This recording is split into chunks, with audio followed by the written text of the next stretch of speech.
கரெக்டாக எண்டு தென்னை மரம் இருக்குல்ல, அதான் ரோட்டில் இருந்து கரெக்டாக என் குள்ளையை மட்டும் எடுக்கிறேன்.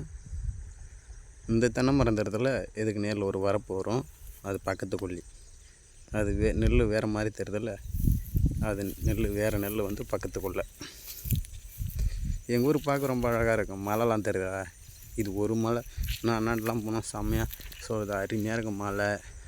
ஆனால் ஸோ தண்ணி அந்த நேரம் ஒரு 2 மாதமாக தண்ணி போயிட்டுருக்கு எங்கள் ஊரில். வேறு லெவலில் இருக்கும். ஆனால் தரமாக இருக்கு வந்து பார்த்தோன்னா.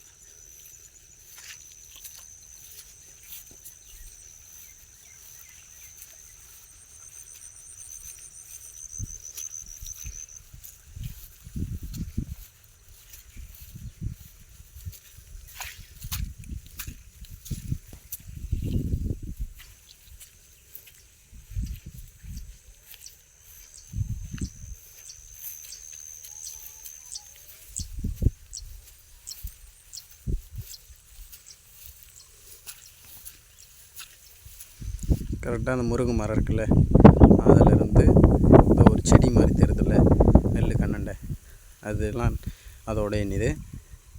இப்படி பார்த்தா இதோ வாழை மரம் பக்கத்தில் கரும்பு தெரியுதா, அந்த கரும்போட எண்ணி தான். தண்ணிலாம் வந்து இந்த வாக்கியா போட்டு பசங்கள்ல அந்த மாதிரி வேலைலாம் இல்லை.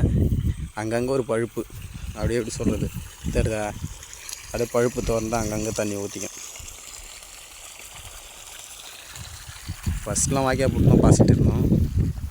இப்போ எப்படி சொல்கிறது, வாய்க்கால் ரொம்ப பில்லாக இருக்குது கொல்லையில். நெல்லும் தைட்டு சரியில்லை, இல்லைன்னா பயங்கரமாக இருக்கும் நெல்லெல்லாம். இந்த பொன்மணி சொல்லுவாங்களா, அந்த நெல் வேறு மாதிரி தரமாக இருந்தது.